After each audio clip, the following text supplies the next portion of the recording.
Hey, what's going on, guys? This is Mario, and I would like to welcome you into another episode of Random Select. And today, I'm just going to answer questions from women who would like to know the honest, straight up truth from a guy about some of the questions that they have. And I'll do my best to answer them from a honest, legitimate standpoint. I'm going to pull no punches. I'm just going to be straight up honest, and we'll let the chips fall where they may. And most of the time, I'll play devil's advocate and just answer the questions from the standpoint of how I think the guy might be feeling in this particular situation, or, just give you a different way of looking at things. So, with that being said, let's get into our first question. Hi, my name is Quinn, and I'm from Atlanta, Georgia. And my question is I'm tired of dating down. Why can't men just step up? Well, to be perfectly honest with you, the reason the men don't have to step up is because we are no longer required to. We can just be average at best, or even below average, below standard as far as being a mate. But we have conditioned you guys to deal with nothingness and deal with the smooth lines and deal with all the BS that we come with. That y'all have lowered you guys' standards, therefore we don't have to raise ours. Now, most women would deal with the guy that lives in his mom's basement, that's on child support, can't get caught up, have to live with a roommate, barely has a car, job, or anything like that. When he meets you, he figure you're his meal ticket. He figure he'll drive your car. He figure he can come live with you, and he don't have to do anything.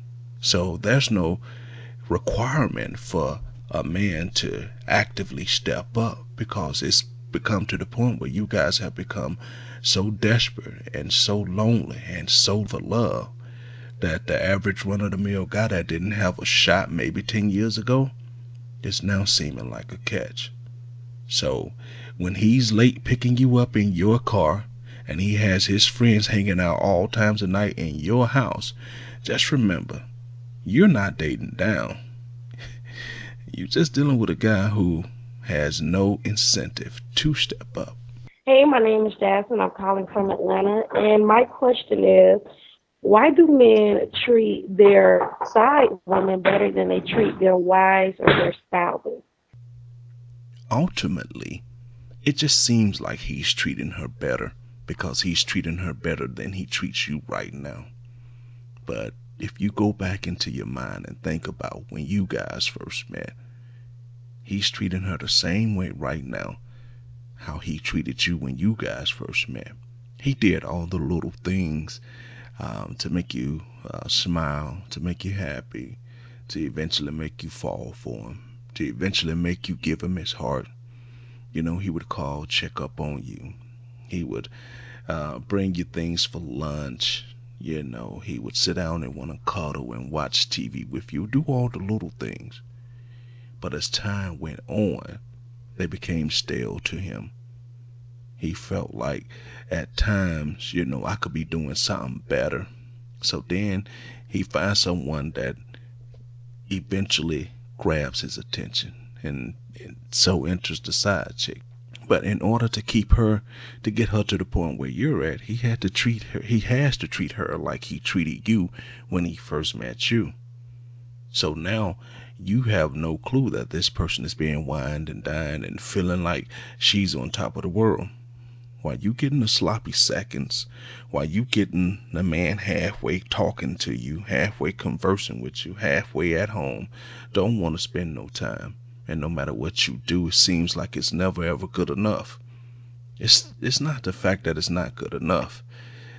It's just that at this particular point, he don't even care if it's good enough. He's not even interested if it's good enough because he has someone that for the time being is making him feel really good. And the way you use to make him feel is kind of stale. So it's not the fact that he's treating her better. He's just treating her better than he treats you right now. Because if you really think about it, you got the same treatment in the beginning. The sad and true, realistic, and unfortunate part is, at some point, the side chick is gonna be thinking the same thing when she becomes the side chick. You know? I hope that helped you out. Let's go to the next question. Hi, my name is Leanne and I'm calling from Minnesota. And I was just wondering how will I know if my man has matured? This is a really good question.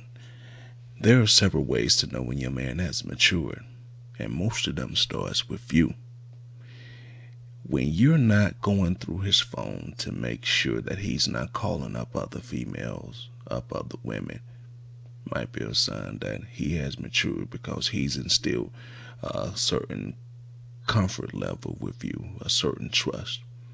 When you're not constantly checking to make sure he's coming home on time or he's not staying out too late, and you start to believe he is where he say he is, then that's a sign that he's starting to mature. Maturity is one of those type of things that, as a man, yes, you do want to go down a path where you do mature, but it's all about how it's perceived. Because you can have someone who acts older than they are, but are they mature? You can have someone who seems like they make sound decisions, but are they truly mature? So when you get to the point where you feel that you trust your man and he's not doing all those things that got you figuring where he's at, you're checking his phone, you feel like every woman that he's friends with on Facebook or Instagram is someone that he smashed in the past. When all that stuff don't, when all that don't matter to you anymore, and he's starting to do the little things that let you know that regardless of all that outside noise and influence, he has your back and he's there for you and you're number one. That's how you know a man has matured. When you wake up in the morning and he kisses you and say good morning to you, he say, I'm going downstairs to get me a cup of coffee, baby. Would you like one?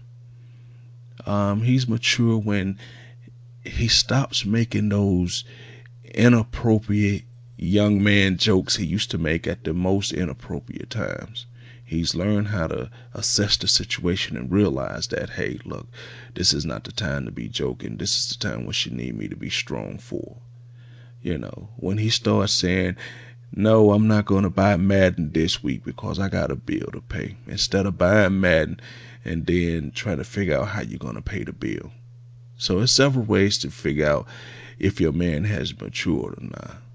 But ironically, a lot of them start with you, the woman. When you start to feel a comfort level with your man, when you start to feel trust with your man, then those are signs that that man is starting to mature. You know? All right, let's get another question in here.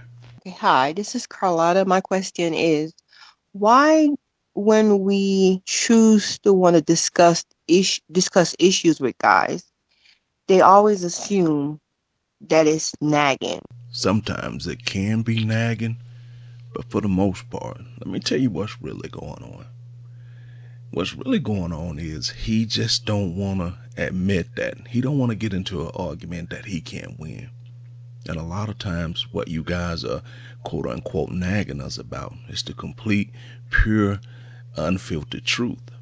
And sometimes we don't want to come to grips with the fact that whatever you're complaining about, whatever you're nagging us about, is a legitimate point.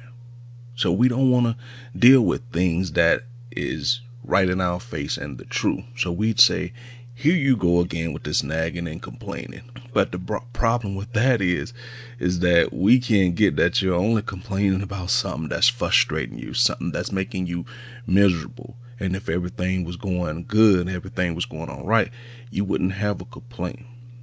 But because as men, sometimes we could become so fixed on how we want to be, so fixed on our routine, that we can't even see that we're irritating you guys. We can't even see that it's not a balance in the way that we interact with you guys. And most of the time, women just want balance.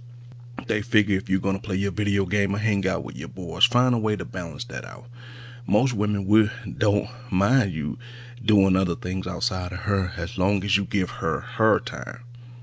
But when we don't do that and we want to just be selfish with it and you guys bring it to our attention, we don't want to hear it. We flat out do not want to hear it. We do not want to discuss it because we'll say you're nagging.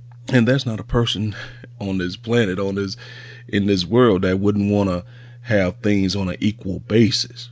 So the bottom line is this: when you guys are nagging and when we feel you are complaining, just know in the back of your mind, the reason he's trying to make this conversation go away or not have it at all is because at this particular point you're telling the straight up truth and he just don't want to hear it.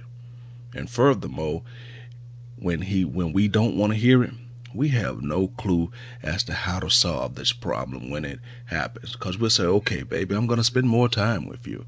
Okay, baby, I'm going to do the things I said that I was going to do. But ultimately, we just feel if we wait you guys out, things will go back to normal and we'll just hit the reset button and then we'll just deal with it when you start nagging us again in a couple of months. And that's the pure, unfiltered truth of the matter. All right, let's take another question. Hi, my name is Lisa. I'm from Toledo, Ohio. And my question for you is, can a man be in love with two women at the same time? I've heard a lot of people say that you can. I've heard a lot of guys say that you can. That you can love two people at the same time. But I highly and strongly disagree with that. Because when you truly break love down and see what it is to truly love someone and see how much love takes out of you when you really pouring your heart and your soul and your being into someone, giving them every little piece, every little part of you, it's impossible to love two people that way at the same time. Because if you say you do, you can't be pouring every fiber of your being into both people. It's almost physically and emotionally impossible. Because when you love someone, you wake up in the morning thinking about them. You go through your day thinking about them. You lay down at night and right before you fall asleep, you're thinking about them. So you're trying to tell me that you're thinking about two people in the morning. You're thinking about two people throughout your whole day. You're thinking about two people right before you fall asleep. If that's the case, how could you possibly get anything done? Because when you love someone, you're eating, sleeping, and breathing love. Let's face it, when love feels good, it's the greatest aphrodisiac in the world. It's the greatest high that anyone could have when you're truly, as they say, floating on cloud nine. That's a beautiful feeling. Because love is so intense and so strong, it's no way you could split it down the middle and say, here, you take half, and here, you take the other half. Because if you truly are saying that you're in love with two people, you are doing you and those other two people a disservice. Because if you love someone, doesn't one of those two people deserve you giving them your all? Certain things you just have no control over. And let's face it, when you loving someone and someone claim that they loving you, you could feel it. As we like to say about the women's intuition, she could feel when you're totally into her, when you're totally loving her. And on the reverse side of that, she can feel when you're kind of one foot in and one foot out. So I say no, a man cannot be in love with two women at the same time. He can be infatuated. He can lust for two women at the same time. How could you say I never He cared can love about one of you? those women Jacqueline and says I'm a lust better after the person other now, and I know I owe woman. that all to you. But there's no way when you truly love someone, you can love two people. Because sometimes love can be very selfish. And it just won't even allow for you to love two people. That's how powerful love can be. Once again, I stand behind the fact that no, you cannot love two people at the same time. All right. I hope that helped you out. Hope I didn't get too philosophical on you. But no, you just can't do it. All right, let's take another question. Hi, my name is Tiana. I'm from Atlanta, GA. And my question for you is, what makes a lady wifey material? You make yourself wifey material. I know you would like to think that a man has a certain woman that he's looking for. And most men do. But the bottom line is you got to make yourself wifey material. And when I say you got to make yourself wifey material, I don't mean running around here doing everything that a man want you to do because you're looking to get a ring on your finger. You're looking to have a wedding. When I say make yourself wifey material, or you ultimately is responsible for making yourself wifey material, I mean, you know, you're the type of woman that at your core, at your essence, you have decent, wholesome values. You are a good woman, and I don't mean good woman in that way that everybody uses today. I mean, at your core, you know that you are a good woman. You don't need no one to tout you for it. You don't need anyone to give you props for it. You just know you walk by a certain moral code that is good, that has you where you can sleep at night. And at the end of the day, let's be honest, any man can say, will you marry me? Any woman can say, I do. Any man can put a ring on your finger. But that's not the most important part of it. That's just one aspect of it. What does all of that represent? That's what you should be looking for. Because he can be a man that can't afford a big ring, can't afford a big wedding, but what he brings to you as far as how he loves you and his values and how he treats you could be immeasurable. But so many days women are looking for the big wedding, the big ring, so you can put it on Facebook and social media to show all your girlfriends and so everybody else that yes, he went to Jared. You know, you want to make sure you can go, every kiss begins with K. You want to do things like that. But when it's all said and done and you guys are in that house alone and no one else is there and all the glitz and the glamour of all the pictures have worn off, and now he's starting to talk to you all messed up. Now he's starting to treat you bad. Now there's emotional neglect. You got married, you got the ring, and you see what I'm saying? That's where it ends. So when I say make yourself wifey material, I mean look for the man that's going to complete you. Nowadays, like I said, we have conditioned you guys to lower your standards so low that I'm honestly convinced, I don't know if most women could recognize a good man if they saw one now. Because if you get used to looking at regular TV, all the time, and then you see a HD TV, you say, yeah, it looks great, but I ain't got no problem with keep looking at my standard definition TV. Even though you know it looks great, but we have conditioned you to keep looking at the old TV. So the point I'm trying to make is that when you declare yourself and you make yourself into the good woman, it defeats the purpose to make yourself a good woman and then you settle for a piece of shit man. You got to learn to filter through the bullshit. You got to learn to tell yourself, I'm willing to sacrifice a little time being lonely, just a little extra, just so I can make sure that I get the person that's going to be a good connection for me. That's going to be that person that completes my soul, where we have that spiritual bond. Because we all know if you keep going after things, that's because it's physical. Oh, they fine. He's good looking. At some point, we all know sex levels off. We all know that over time, people's bodies is going to change. People may start to lose their hair. People may start to gain weight. But how he treats you and how he loves you and the essence of how you guys' relationship got started, that could never change if someone truly loves you. So when it comes to being a wife, it's not just about if he chooses you. You should have a say in the matter too, where you say, I choose him as well. So what makes a woman wifey material? Quite honestly, it starts with you. And I want to thank you guys for tuning in to another episode of Random Select. Thank you for indulging me once again. I just wanted to answer some questions that I was getting on a regular basis for some of my female listeners, and I decided to just go ahead and address that. And like I said, thank you. And I want you guys to go ahead and follow us on all the social media places. Like we're on YouTube. Go to the Random Select Podcast. Guys, please go there. Subscribe. Leave a comment. It's truly appreciated. Follow us on Twitter. Go to the Facebook page and like the Facebook page. That's Random Select.